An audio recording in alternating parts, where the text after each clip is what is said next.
Hello guys, welcome back to my channel. Today in this video I will show you how to fix App Store not working on iPhone iOS 14. First of all, subscribe to my YouTube channel and press the bell icon to get new tech videos. Now let's start the video. Tip number 1. Turn on location services. Open the setting app on your iPhone. On the setting page, scroll down, tap privacy. On the privacy page, tap on location services, turn on location services. Tip number 2. Turn on date and time set automatically. Open the setting app on your iPhone. On the setting page, scroll down, tap journal. On the journal page, tap date and time.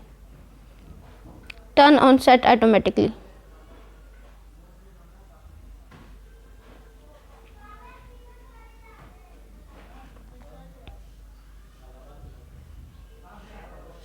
Tip number 3. Reset all settings.